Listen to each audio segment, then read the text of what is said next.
Um, Good morning, everyone. My name is Kaihong Pan, and I am a early childhood education practitioner. Today, I'd love to talk about a- an issue of a play-based learning. And you may wonder, how does play equals to learning? So, with this question in mind, I'd love to move forward about our presentation. So for this presentation, I will start to talk about my play philosophy. And secondly, I will describe several types of play. And the third one, which is really important, and you may much more interested, are the benefits of play-based learning. How does it help our children to learn and to grow? And last but not the least, how we could do to create a successful play learning environment for our children. Okay, now let's start. So before, I'd love to ask you to think about your childhood.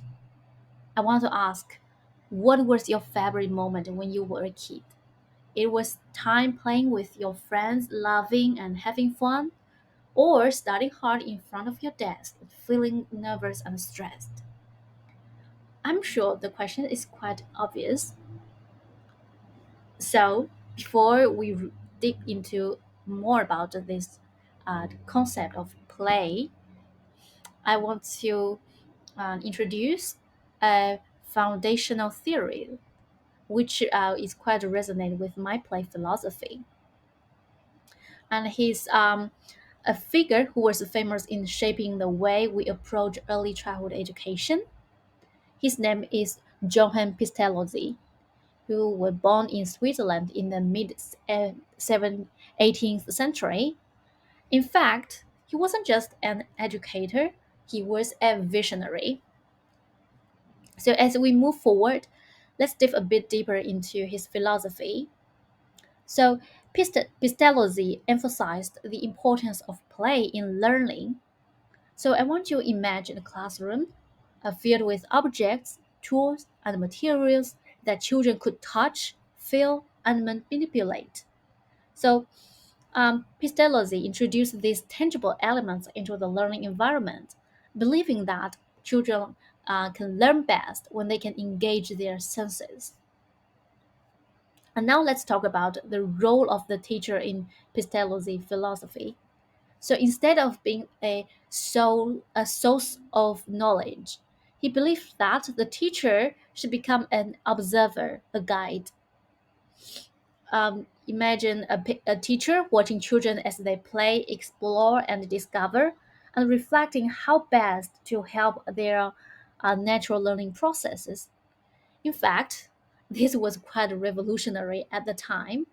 And as a contemporary scholar Bergen pointed out, Pestalozzi believed that the teacher's primary role was to support and nurture, allowing children the freedom and to learn in their own unique ways.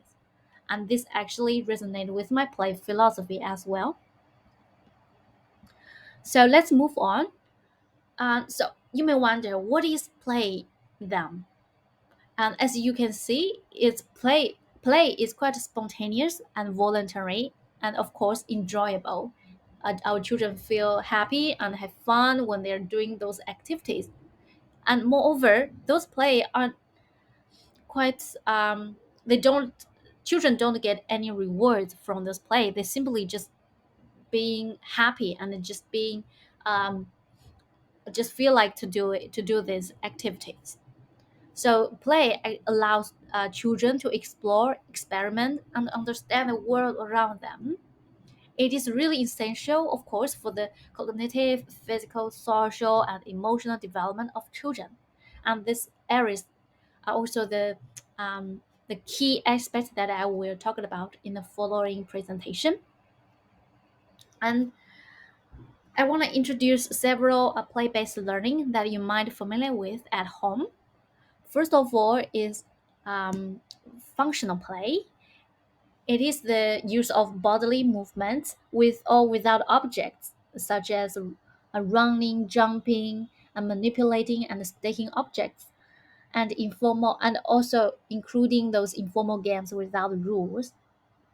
And the second play is symbolic play, constructive play actually. It means children use objects like blocks or different materials like sand, paint, and modeling clay in an organized and goal-orientated way to make something. For example, they want to make a bridge using blocks or make a castle using blocks or something like that. And the third one is symbolic play. Um, in fact, symbolic play, or we call it fantasy play, is a role playing or make believe play, such as pretending to be a baby, firefighter, or monster, and also make believe actions. For example, they might drive a car by moving a pretend steering wheel or use block of wood as a mobile phone. And the last play is rough and tumble play, which is quite vigorous, such as jumping, chasing, a swing, or play fighting. And those are plays that you may see in the daily life with our children. All right. So now you may wonder, how does play benefit my children? In fact, scholars also pointed out that play can increase our children's learning and development in different areas, such as cognitive development, language skills, emotional development, and social skills. And in the following presentation, I will explain one by one in detail. First and foremost is cognitive development. And the first aspect is problem solving skills. So, for example, when our children they're building a tower with blocks, they might encounter different problems. The blocks might fall over again and again, and through trial and error, they learn the best way to stack them for stability. And this hands-on experience actually enhanced their ability to think creatively and solve problems in the end. In fact, this could also backed up by the developmental theorists, Piaget, and who um, proposes a concrete operational stage when children begin to think logically about concrete events and consider multiple aspects of a situation to solve problems. And the second aspect is creativity and imagination. So when children engage in a dramatic play, they might imagine being astronauts on a space mission or doctors in a hospital. And this kind of role playing fosters their imaginative abilities and also allows them to explore different scenarios. This aspect can be also linked to Vygotsky's social cultural theory, who believe that imagination is key component of a child's cognitive development, and it is through playing they learn to navigate the world around them using symbolic representations. And the second developmental area is language skill. So when children they are interact with their peers, during play, they receive a large amount of vocabulary, sentences, phrases, and at the same time, they learn how to express themselves in an appropriate way. So, for example, when they want to initiate play with their peers, they have to use appropriate language. They can't just say, "I want to play with you." They ask.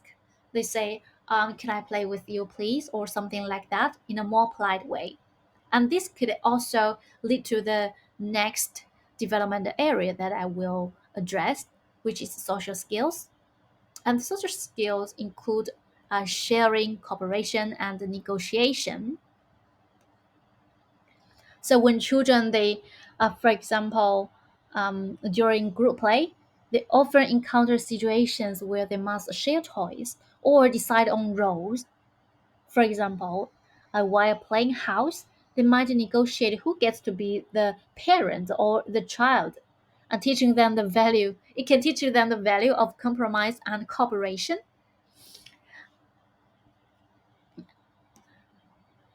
And at the same time, through these social interactions, they learn how to um, handle their emotions. They learn how to express their feelings and understand others and looking from a perspective of others. This could also link to psychosocial theories, Erickson's, who believe that children begin to assert their power and control over the world through social interactions with others. And successful negotiations and cooperation during play can lead to a sense of confidence and initiative in children. And the final development area is physical development. So, like drawing fabric animals or modeling clay into form shapes, these activities are more than just play. They help our kids develop their fine motor skills and also like jump over puddles or climb trees. These aren't just fun adventures. They are crucial for the overall physical health. And all these activities, from drawing to running, not only make their body stronger, but also give them a happy and a positive feeling inside. And that's the sense of well being we are talking about. All right, so now you may wonder what makes a successful play learning environment of them. And now let's look at from the EYLF's perspective, which states that a learning environment should be welcoming, inclusive, secure, and accessible to all children and families, regardless of their cultural backgrounds, their languages, their ethics. And the second is to reflect and empower the identities of children and families.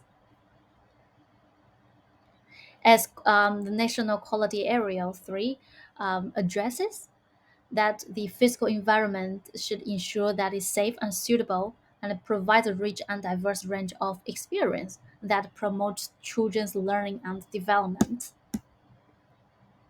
And more importantly, to build a positive and healthy relationship with our children as educators, which means educators need to be responsive to children's interests and needs.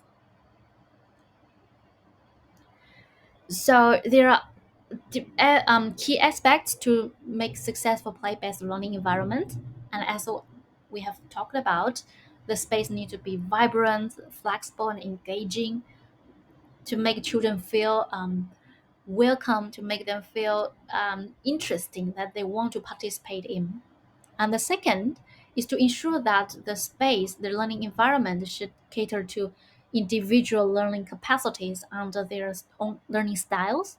For example, some children may love to read, and there should be a reading zone for children to read and to have a variety of children's book. And also, for example, some children may love to draw, and there should be an area for them to picture, to draw, to manipulate the different materials. All of this important to build a successful play learning environment for our children. And more importantly, um, it's also um, important to encourage contributions from families, children, and the community. That's why I'm here and to share my insights about learning pedagogies and to address the importance of play in our children's learning and growing. Though, okay, this is the final aspect that I want to talk about, which I understand as as parents, we may feel worried if our children just play without doing work, without starting hard.